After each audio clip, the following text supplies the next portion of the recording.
First, I want to call this meeting to order. I want to welcome everyone to our special meeting, Tuesday, March 20th. Let's do the Pledge of Allegiance first.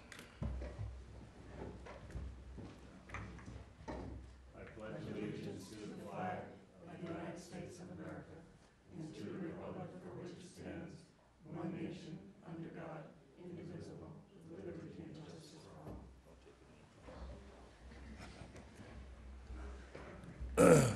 Our mission statement is advancing constitutional policing and accountability for APD and the Albuquerque community. Can I get a, I'm sorry. That's okay. Well said, thank you. Can I get an approval of the agenda? So moved. I second. Are there any questions? There was a meeting between Commander Sullivan and Elizabeth Martinez that Chelsea and Dr. Cass and Ed attended, and I think we should probably discuss that Okay. to see if there's anything that needs to be added to next month's board meeting Okay. agenda. So you want to add to this? I do. I think we So- should probably add an other business section or something Okay. that's not on. Let's make that item 9, and so that we can discuss that. As Well, long, it has to be item 8 because otherwise we're adjourned. oh, that's true. Item 8. And, you know, we're not going to be voting on anything, so we can add that to our agenda. Okay?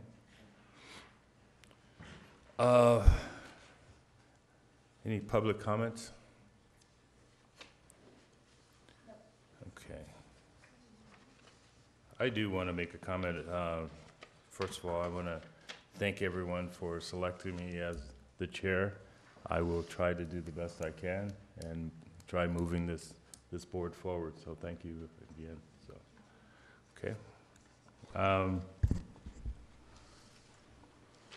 Did we vote on the agenda? Yeah. Yes, it was motion and second. All in favor? Aye. All right, motion passed. All right. I hope everyone had a chance to read the email that Matt Jackson sent out concerning our election tonight for vice chair. Are there any questions or concerns about that before we start? I have, I'm gonna put your mic on. Your mic. Oh, I'm sorry. First of all, I thought it was fabulous work. Thank you. But I think that the conversation should probably start with what we want to change the rules to say, as opposed to a particular election. I think that for me, the confusion was a term is defined as a year, but in Valerie's case, it was not a year. So that's the part where we got confused. And that's on top of being confused about what month we were supposed to do that. So it's clear that we have to change the rules to suit us, whatever the will of the board is relative to these issues for clarification purposes. So if that's the case, I would like to have the part of the conversation about what we want those rules to look like going forward before we have an election. Is that a reasonable thing to do? I just want to make sure that we don't get caught up in the personality of one person versus another or anything like that. I just think that it's important that we should decide whether a partial term is the same as a term, which is 12 months. And I don't really care which way that goes. I just want to have that conversation as a structural matter in the discussion of changing the rules about election. Okay, and I also agree with that. And part of that should be whether her moving into that position without being selected or voted on is an issue too. So that might be part of what we want to bring into that. Well, it may new set the structure. rules for what partial terms look like. Sure. So a partial term means to us what exactly? Okay. And so to me, that's the conversation we have. And I think Matt and Mark both set the tone for that by saying it's the will of the board is what the rules should reflect the will of the board. Obviously, we had a problem before all of that with when the elections took place. So we had to change it anyway. So now that we have this second problem, maybe we should discuss where we want to go and take that advice moving forward, what do we want it to look like? And then deal with the election Okay. based on that. Dr. Cass? I think that it's clear what the ordinance says, and that is that it's designed to have a rotating chair and vice chair. And I think that's, it's clear that a person should serve, what constitutes finishing out a term or what's a term. I think the normal legislative bodies, which I think we compare to, tend to, or all virtually, fill out terms, and if there's a provision to not be reelected or to not succeed yourself, then it's a clear matter of you can't succeed yourself. It seems to me that's completely clear in this. Well, I'm sure it's clear to and you. excuse me. And I don't think we have the option of making a rule about whether we can succeed ourselves. I think that's in the ordinance. And I don't think we have a rule, we have the chance of, in the language of the opinion that Mr. Jackson gave, it says particularly if the board wants to if the board wants to keep all the elections in sync, then we'll have an election in March. I don't think this is a matter of the desire of the board to do this, to keep the elections in sync. I think that's a requirement of the ordinance. Okay. So, Mr. Armijo? so that's my position. I think it's all laid out very well in the rules, and the rules are consistent with the ordinance. Okay. May I ask Mr. you a Armijo? question? Well, the Hold only thing that, where I'm kind of stuck on is, can we in fact change the ordinance? Not that, it wasn't the ordinance we'd need to change. It's just the rule. The So we have rules. the ability to do that. So if we say, I mean, to me, it doesn't make sense if whoever is in for 3 months and then it changes, they say, well, that's the term. It should be a 12-month, whatever the length of that term for whatever position that is, whether it be 3 months, 5 months, or 7 months. I think they should go the whole term, personally. Okay, It Joanne? does, I do Ms. think Vaughn? it makes it chaotic to not have the elections at the same time. But my question is a separate question from what Dr. Cass just answered. My question is, what is a term? I think the term is 12 months. She didn't serve a term, okay? So I'm saying we're going to have this in the future. We're going to have people that leave and other people that fall into this. This isn't about Valerie. This is about the structural way we do this. So to my way of thinking, the thing we can have a conversation about is a partial term the same as a term? And it doesn't say that in the rules now, nor does it say it in the ordinance. So I think that's a legitimate question. And we can answer it however we want. Whoever, let's talk about it. But process-wise, I think it would make sense. That's why I think it would make sense to decide what we want the rules to look like now, and everybody can vote their mind. Okay. Chair Waits. Go ahead. I haven't heard anybody except you, Member Fine, mention Valerie's name, so it's not about her. It's not No, about it's not anybody about here. But I think this is getting to borderline on ridiculous as far as I'm concerned. I'm not an attorney. Our policies and procedures say the POB shall elect a chairperson and vice chairperson at the first meeting of the month of March, and each calendar year upon vacancy of an office to fill the remaining term. And then it also says prior to that, no officer shall be eligible to immediately succeed himself or herself in the same office. Excuse me. Otherwise, if we had a chair that we all loved, they could resign the month before the next meeting, and then they would be eligible to be reelected because they weren't there. That's a fair point. And the idea that, gosh, we didn't read this carefully is kind of like if a traffic officer stops me and said, did you see that speeding sign? And I say, no, does that mean I don't get a ticket? I don't think that's the way it works. The facts are that the ordinance is very clear. The ordinance is clear. Where I think we had the confusion was the March 1st term. That was added in there and it got very confusing. To me, it's that we have, if you fill a vacancy, you fill for the rest of that term. And I don't see us, we can't change the ordinance. The only thing we can change is these policies and procedures, and I see no reason to change the policies and procedures, other than the one that you guys are already working on for the March 1st. Dr. Cass? Thank you. Yeah, and I think the key language is remaining term. I think that clarifies all of it. So when a person is elected, appointed to fill out a term, it says clearly remaining term. So that takes care of it. There's nothing about filling out a year as the term. So it says remaining. I think that's key. Okay. Any other comment?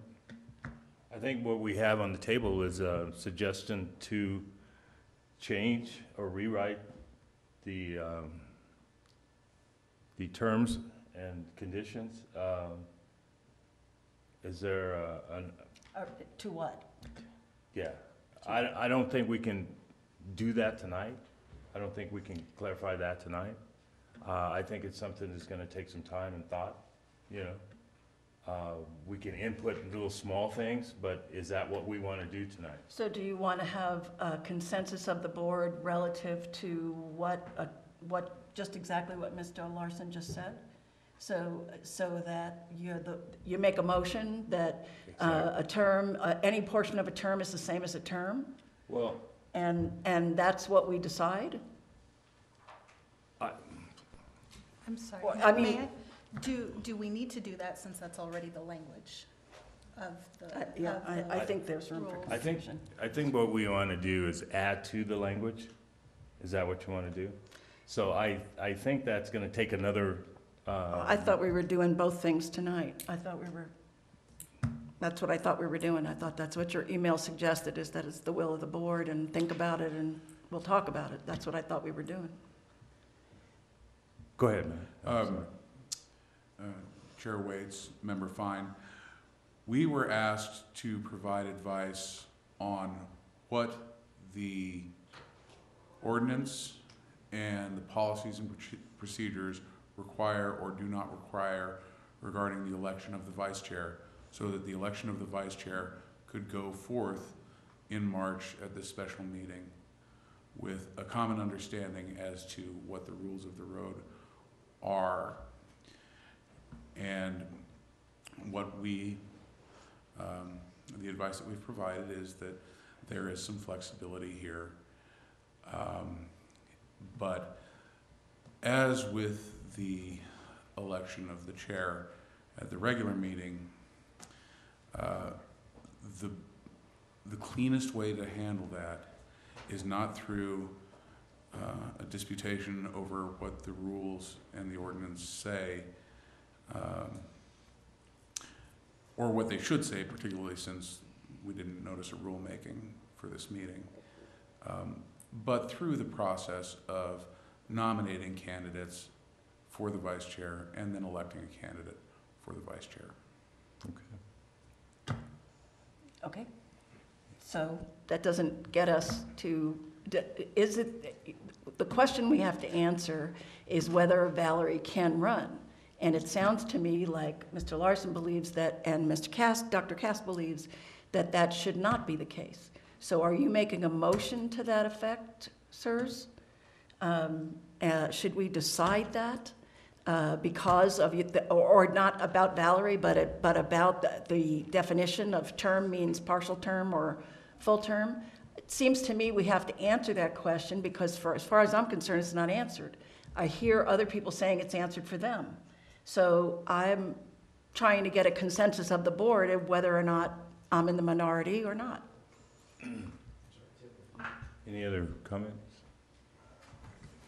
Go ahead, Chair, Eric. the only thing I'm worried about is that you had mentioned that if there was a decision between either chair or vice chair, that may be contested at some point because of the validity of when someone is elected or whatever. That's my only real concern, is I want to make sure that whatever we decide and that acting chair, acting vice chair makes that decision, that's not questioned in the future because of something that we had an oversight and had an opportunity to change at this point in time. Chair Waits, Member Cruz, we have laid forth a couple of approaches, and we've talked about the risk of those. We don't think that there's high risk associated with the election of the vice chair in any event. But the election of a different vice chair than the current vice chair is a risk-free approach from a litigation risk perspective. As we talked about last month, to the extent that the board wishes to retain the sitting, there's some risk as to potentially impeding the board's goals, the board's chosen means for achieving its goals. But from litigation risk perspective, you will not go wrong to elect a different vice chair tonight. Okay, Johnny, Jen?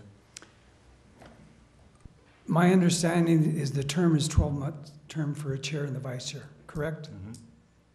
So what we're dealing with here is we have a person, a vice chair, who has a partial term. And so we're asking, should that person go the whole 12 months, or should we say, no, that's it? Am I right? Yes. Okay. That's one way to look at it. It depends. Okay. Because the other way to look at it is to say she hasn't served a term. Right. Okay, so therefore, another term would be possible, but we are hearing disagreement on that point. So that's, Well, we're really, to me, kind of muddying all the waters, it seems to me. And it's like 12 months, she or he or whoever is our chair, everyone is going to be on the board for 3 years, more than likely, and potentially 3 more years, right? So there's a 6-year term that everyone has to be a chair, a vice chair, or an officer of this board. So it seems to me that we should keep what we're doing, whoever the vice chair is in this particular time, it's Ms. St. John. Keep that and have her be the serve out that term, that 12-month term. She served out 5 months. She has, what, 7 months to go to make the 12 or 6 or whatever that money is, amount is. That seems simple to do, to me. And again, I just think we're muddying the waters with I don't know what.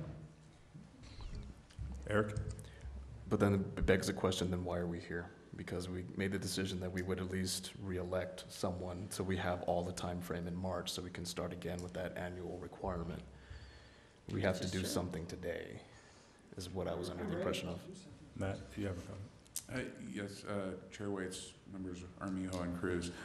One thing that is clear is in the ordinance that elections take place in March. That in March, you elect a chair and you elect a vice chair. and it's March. And it is March. The question is whether somebody who was elected less than a year ago can continue by being elected again because of the partial term. And again, we provided you some cases on either side of that divide. So, you know, if you derive any comfort from this, you're not the first people to struggle with this issue. Mm-hmm. But the ordinance specifies that the officers shall hold their term for 1 year and until their successors are elected. That's a little bit different than just saying 12 months. And as we said in our email, that does provide you with some flexibility in interpreting this. But again, I think that the most straightforward way to approach this is through the nomination and voting on candidates.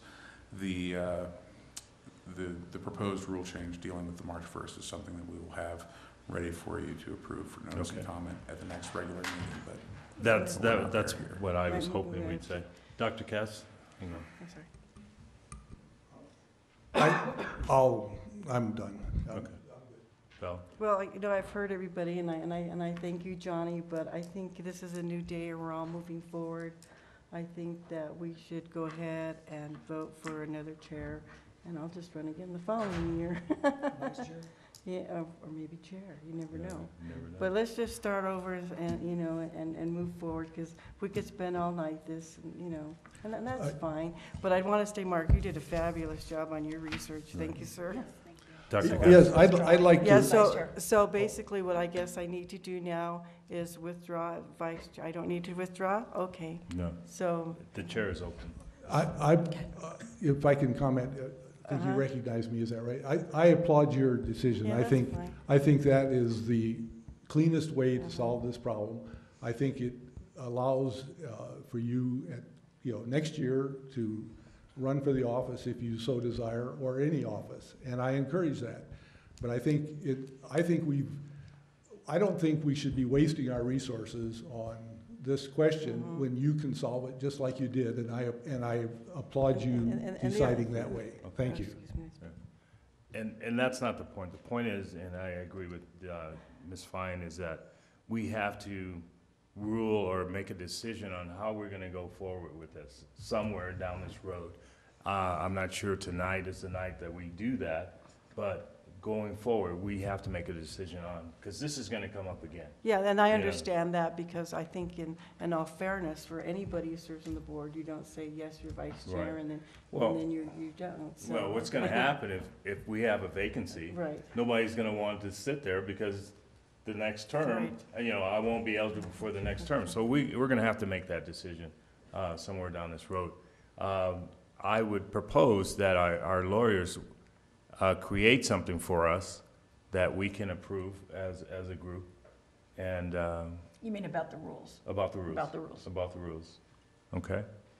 Chair Waits, Sure. I think that this is categorically going down a rabbit hole. The rule is pretty clear. I think we can just say that we think that if you take with the exception of the last decision regarding your chairmanship, Mhm. that was a whole different issue. This issue, we should just say that if you fill somebody's position, then you're not going to be able to vote, to run for that position. And so that gives you the decision-making process. I'm not sure that everybody here is dying to be either chair or vice chair.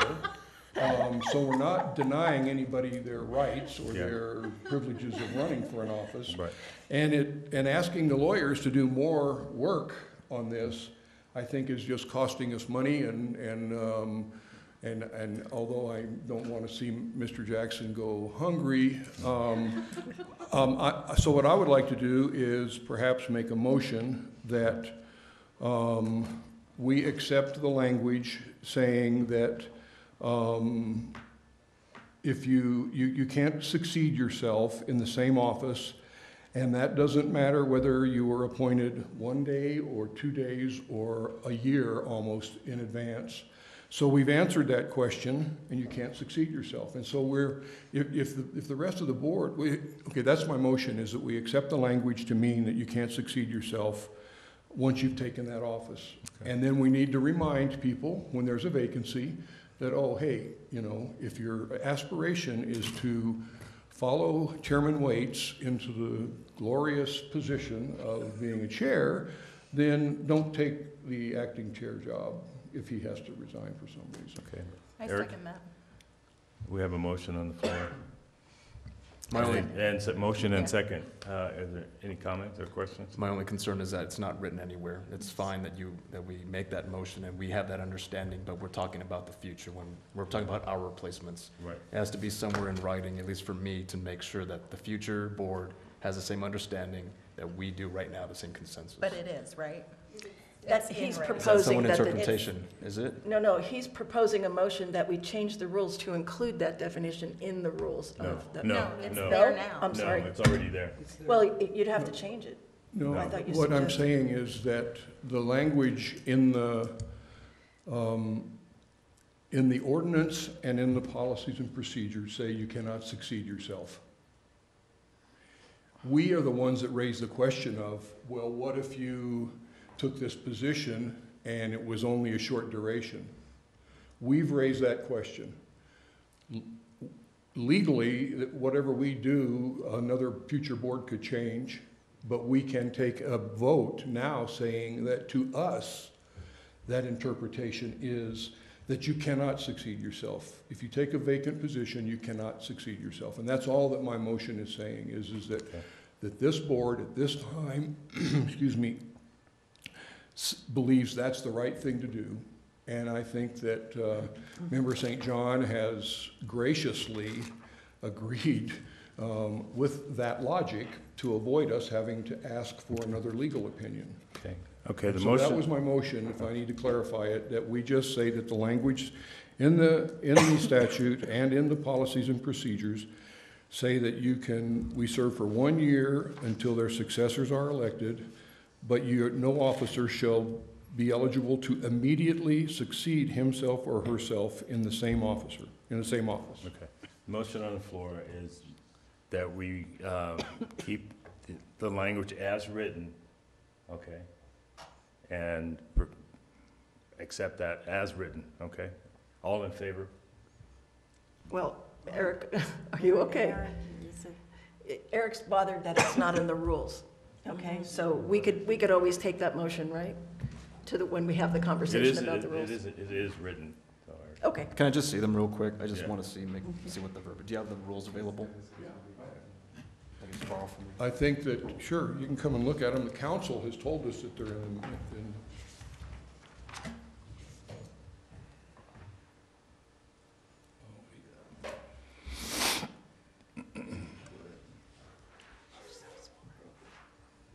I have a good teacher.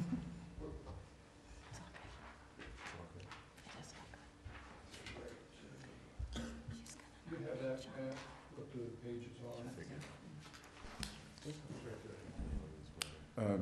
I got it. Thank You got it? All right.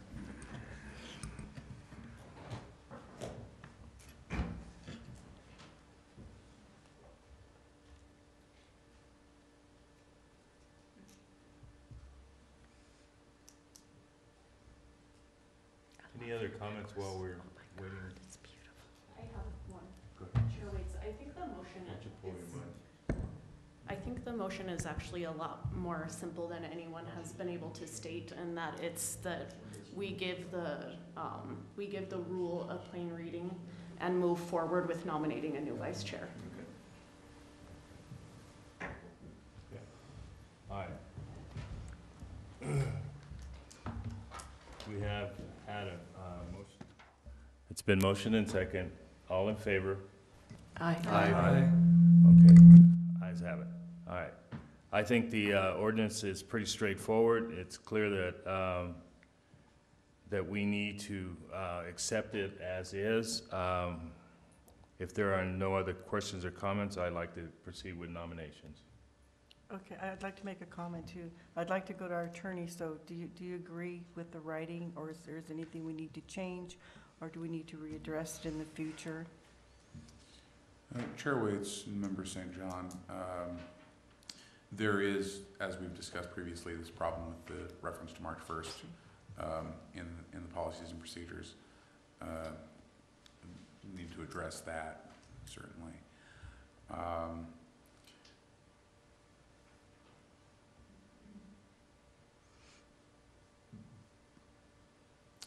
Beyond that, I don't think there's anything that needs to be addressed in the policies and procedures or to go through the amendment process with the council and try and get new language on the officer elections in the ordinance. That doesn't mean that should the board so decide that it couldn't choose to pursue that course of action. Okay. With that statement, I would ask that your office make those changes and present it to the board, and we'll vote on those corrections or changes. All right? Yeah, I think that's a great idea. Thank you. Okay. Again, all vice chair is vacant. I will accept nominations Yeah, for. I'd like to nominate someone. Let me finish. Oh, No, I'm just kidding. I'm accepting nominations. okay, I'd like to nominate Chantel Calloway as vice chair. Okay. I second that. Okay. Any other nominations? With that being said, it is, it's motion and second that Chantel would be the vice chair. All in favor? Aye. Aye. Ayes have it. Chantel has been elected vice chair. Congratulations. No opposed. Okay. Oh, was there any opposed? No. Okay. All righty. That was easy.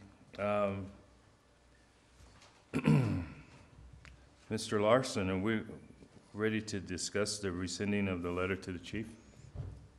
Chair Waits, members of the board, you recall that I made the motion, I think, at the last meeting that we send a letter to the chief regarding the Victoria Martins case and asking why there is no action on the proposal that the board had made. During that meeting, Commander Lowe was in attendance, and let's see, Bill got an email from Richard Evans, the sergeant in the Crimes Against Children's section, and saying that there were some concerns raised about the SOP and CYFD referrals, and he said he'd been working on over the past year to have CYFD referrals called into dispatch. And so there's a record and somebody's dispatched. Now, those might be some lower priorities. An example he gave was a child riding in the cul-de-sac without a helmet on, and said that they had delayed SOP for referrals due to the fact that they hadn't implemented this policy, which they're supposed to implement the first part of April. Being the doubting Thomas that I am, I went out and I sat with dispatch and 911 calls for about 3 hours, and then I went to the RTCC, and I observed that at the RTCC, they have already implemented any juvenile call as a priority 1 call, and RTCC gets on it. A tier 1 call for them, not a priority 1 call, but a tier 1 call. And so they get on it, and actually happened while I was there, and I observed how they went through the CYFD databases. They had the incorrect date of birth on the mother. They continued on all kinds of searches, found the correct date of birth, and found out the mother was in CYFD and the child was running away. And there was an extensive CYFD record where the officer would not have known that if they hadn't been doing that. They couldn't have staged that for me because obviously, it was a call that came in, and so that was primarily instituted as part of Omar Riverella's case. The one thing that is happening, and as a result of our recommendation, is that all of these calls from CYFD are going to go to dispatch, so they're going to automatically be dispatched. Now, there's some potential concerns about that. Obviously, you go from 1,000 to 1,700 calls more per month going into the dispatch system. I asked the RTCC guys if that would be a problem, and they said no, they didn't think it would be, that they can handle that, because they'll be easy to screen out pretty quickly on the calls that don't require their attention. So I believe that in the next couple of weeks, the SOP will be proposed for change to reflect that all calls go to dispatch. They had to negotiate it with CYFD. So I think it's ill-advised for us to send a letter now to the chief. One comment that I will make, and I don't believe that I'll get complete agreement from either Director Harness or Member Cass, but Sergeant Evans said at the last OPA meeting where it was tabled, this issue was tabled, that he made the presentation that he made to me. And whether he did or not, I think that as a member of, if I am a member of the Policy and Procedures Committee, that we have a certain responsibility ourselves to not just take that and then walk away and say, oh, they tabled it, but to maybe make some future contact. I'm very happy that, that Mr. Cass immediately brought that, Dr. Cass immediately brought that to my attention, sent me the email and advised that I go talk to Sergeant Evans. So we avoided that, and I think we earned some points with child abuse, the CACU and the RTCC, and the dispatch with Erica Wilson. So that's the rationale for me wanting to withdraw the motion, and so I make the motion that we withdraw sending that letter to the chief. Second. Okay, it's been motion and second that we withdraw the motion, or the letter to the chief. All in favor? Aye. All opposed have the same Can I rights. just say something? Any questions? I just want to thank you for doing that. I really appreciate how much you follow up, and I think it's something that we as a board need to take more on. And even before you were a board member, you were really good at this, and I appreciate the extra time you're willing to put in to make that happen and to understand it fully and bring it to us. I really am grateful to you. Chair Waits, Member Fine, thank you very much. I forgot to say one thing that is also remarkable, and I wanted to get it on the record. One of the things I found where Sergeant Evans was that he started a class in response to this problem of officers going out and not having the kind of experience to be able to kind of read between the lines on some of these cases. He calls it the Child Abuse Response Evaluator class, or the CARE class. They've had 4, they're week-long classes, and they've trained approximately 100 people from APD, CYFD, and BCSO, and others. APD has allotted 50 care positions through the budget, and I guess that he got them to put I don't know, it's like a shift differential or something on there for those things. I encouraged him to move forward with those things from me personally, and I also asked him if I could attend one of the sessions, and so he's gonna, the next class he has, he's gonna let me know, and I'll go, and I think then maybe we can look at maybe making further recommendations to the department to support that effort. So I think they've been doing some really remarkable things. Thank you. Okay, good. Any other questions or comments? All right. Let's discuss, Chantel, your... Okay, just a little bit of background. Last week was the status hearing with Judge Brack and Chelsea, Dr. Cass, and Director Harness and I attended that hearing, and one of the things that came out of it, courtesy of Deputy Chief Garcia, was that there was going to be a meeting taking place regarding the use of force training that was provided to us at the police academy, civilian police academy that we did a couple of weeks ago, and we all kind of looked at one another dumbfounded because that was such an issue for us.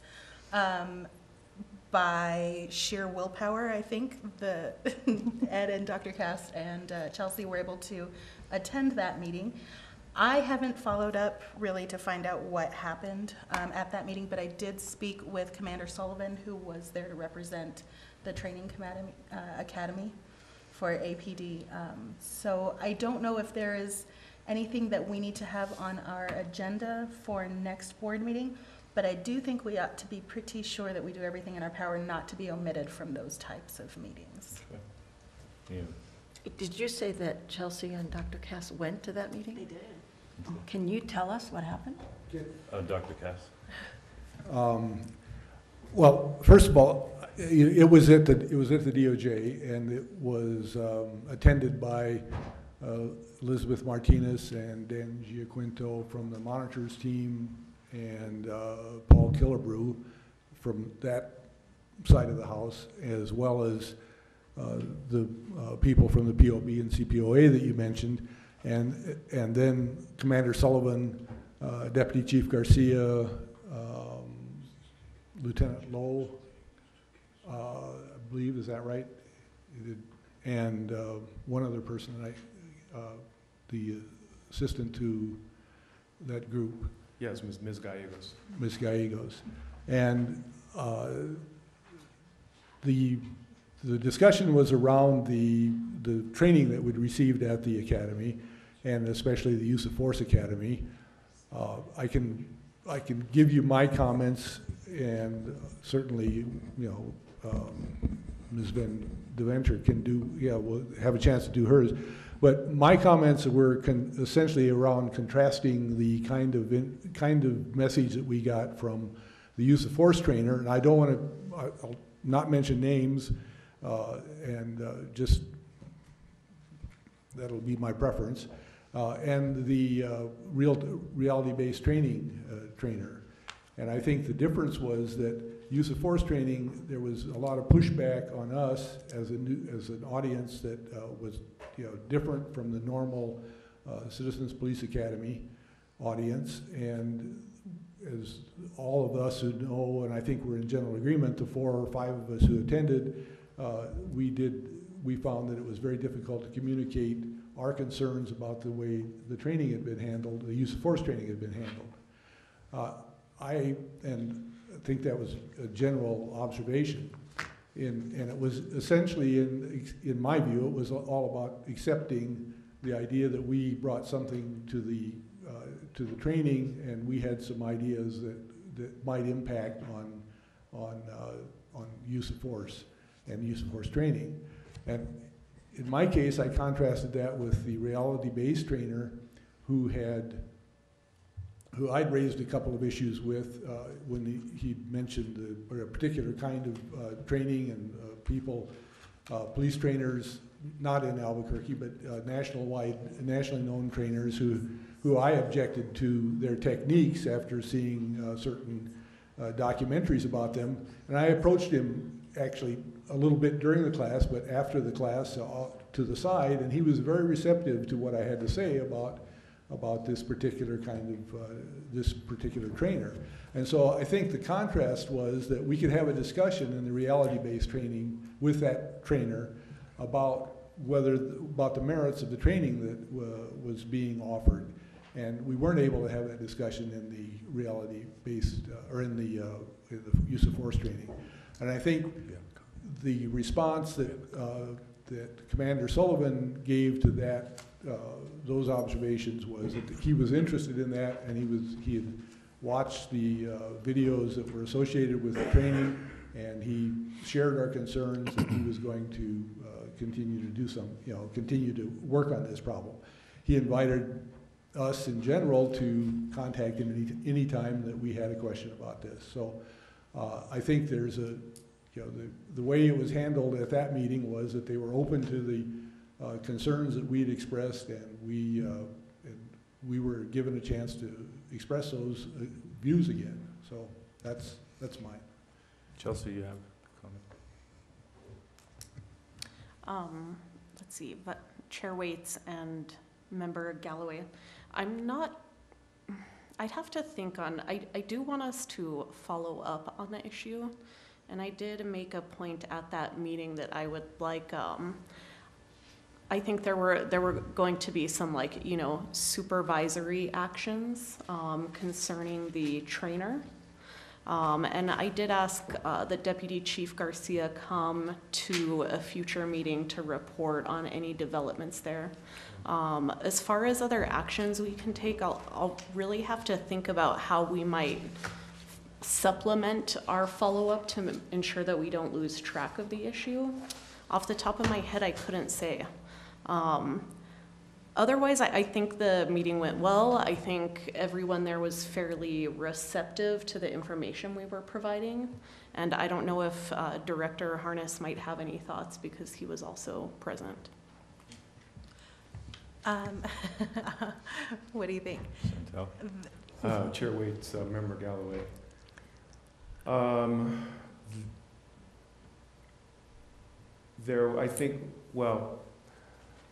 I had reservations about the use of force training going in, but I did not share those concerns with the attendees at the Citizens Police Academy because I wanted them to make up their own mind.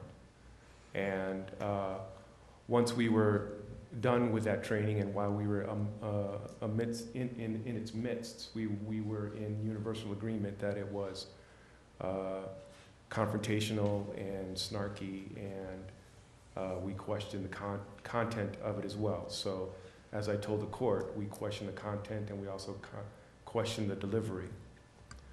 Commander Sullivan has promised that he's counseled the instructor and is going to give him one more chance to try to rectify his teachings, and that the Citizens Police Academy is going to begin the long version, I believe, next week.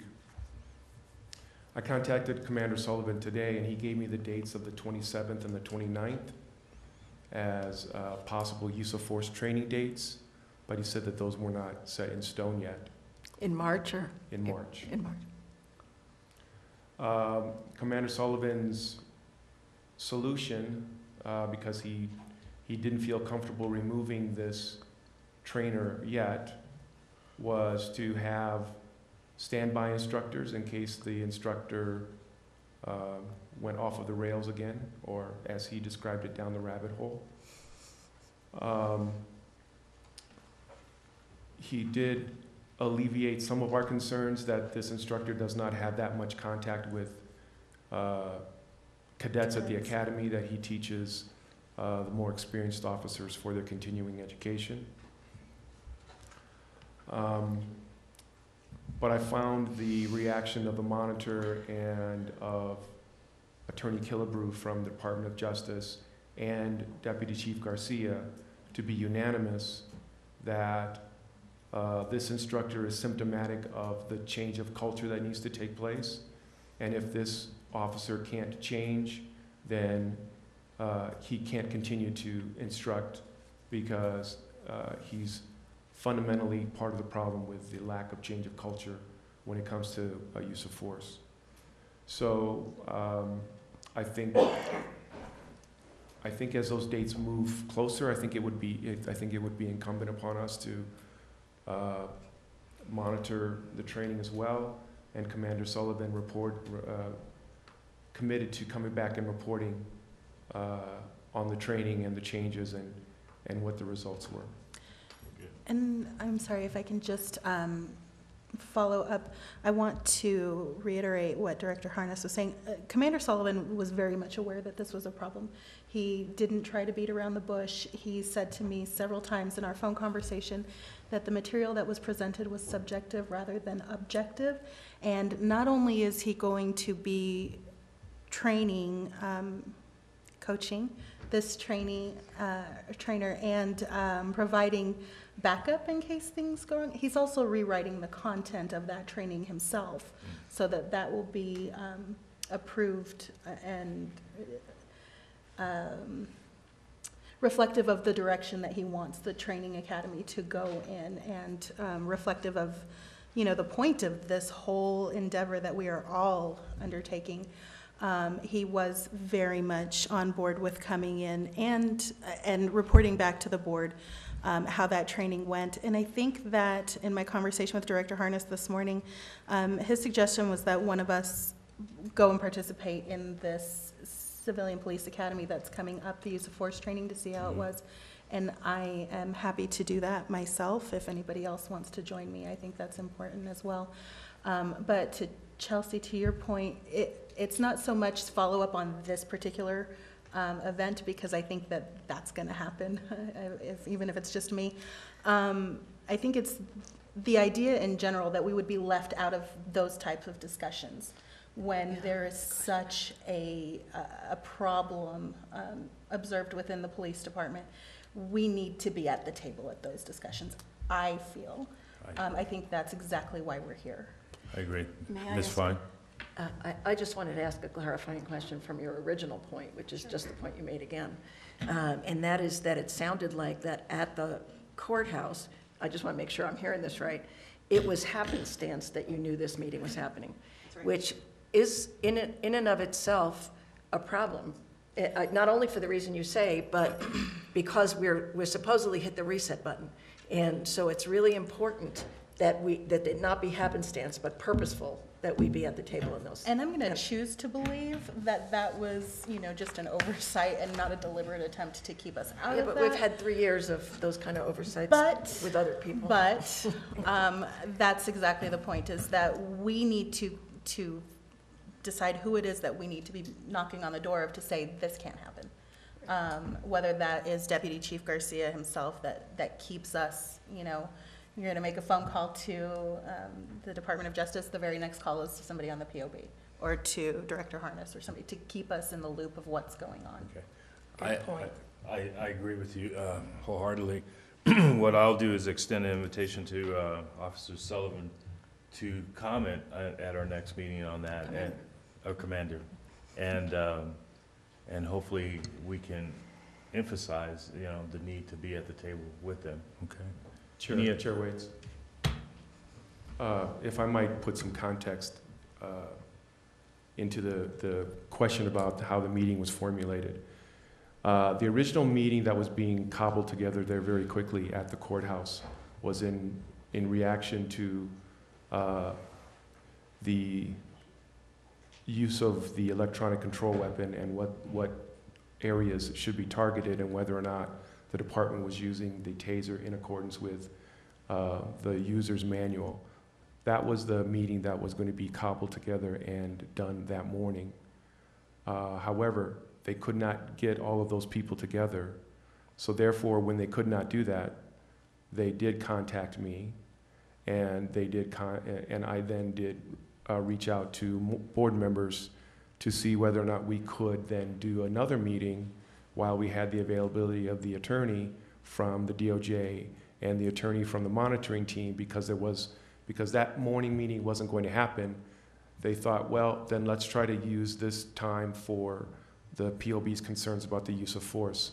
So Ms. Martinez did reach out to me at roughly 7 o'clock that evening, and that's how that meeting came together. So the first meeting that they were trying to put together was not involving POB members at that point. However, during that hearing, when Deputy Chief Garcia was addressing the court, he did say that whether it was going to be Friday or the early part of next week, that there was going to be a meeting regarding that use of force, which is something that Dr. Cass and I had just finished talking about moments before.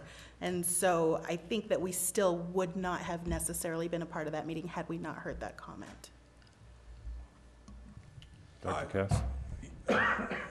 Chair Waits, yes, I think that's true, but I guess I'm not so concerned. I think I think we're in close enough contact. I think there was a recognition that we had a special interest in this, and not every meeting is going to include us, even when even when maybe it should. But I think the difference is that we are getting included for a lot more frequently than before, and I think that's the corner that we've turned. And so I see the bright side of this, which is that we do get to meet, and when we are there, we're acknowledged as having a role to play, and I think that happened in this case. So,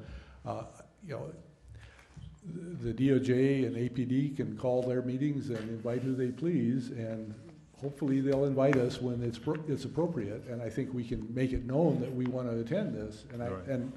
But I think all that's working, so Yeah. that's my comment. And like Ms. Fine said, it's been 3 years in the making, so, if we're at the table, that's what we want to be. Okay. Trust but verify. All right, okay. Any other comment before we adjourn? I just had some Sure. status update on the personnel Okay. committee. Had a meeting with Mr. Moya and Stephanie Yada from City Council this afternoon, and to get some insight on Director Harness's. I keep putting you two as a doctor. I apologize. The current contract that he's on expires on 17 October of this year, and we have a lot of work to do in terms of extending his contract or going down that route. There's a timeline that City Council recommend that we fall in line with. They have a council break in July, and then there's 2 months before October, before the end of his contract. What I'm going to propose is that we have our updated contract signed and ready to go in June, and then they can have it on their agenda in June, have their council break, and then vote on it in August, so that we don't have any loss of time. We have an overlap in October. There's a May 3rd meeting with the City Council, the social goals meeting, that some of us should be attending in order to express our happiness with the current director, and make sure that City Council knows how we feel in extending his contract. And right now, I'm going forward. I sent the email out to you all to give me some input on the evaluation. And then I have another meeting with Mary Scott and HR that I have yet to set up, just to talk about the contract and what we need to change for the next contract. So, Okay, do you have any more information on the May 3rd meeting? that's all I had, was that it's a social goals meeting on May 3rd. But I'll get some more information on that for you. Okay. Can I ask Ms. a Fine? question? Member Cruz, do you want company at that from members of the Personnel Committee? Yes, we'll probably have to convene the Personnel Committee in May. So I'll have all this done for the April meeting, and then we can meet in May. Do you want members of the committee to go with you? You said there was a meeting you wanted other people should go. That's May 3rd. That's just you? Yeah, social Okay. goals meeting. Okay. May 3rd. Okay, That's what I got so far. thank you. All right. Any other comments? No? Everybody good? I will take a motion to adjourn. Before we do, our next meeting will be the full board meeting, April 12th at 5 p.m. here. I Will we would- have water? We will have water. I move we adjourn. I second. Amen. All in favor? Aye. All right. We are adjourned.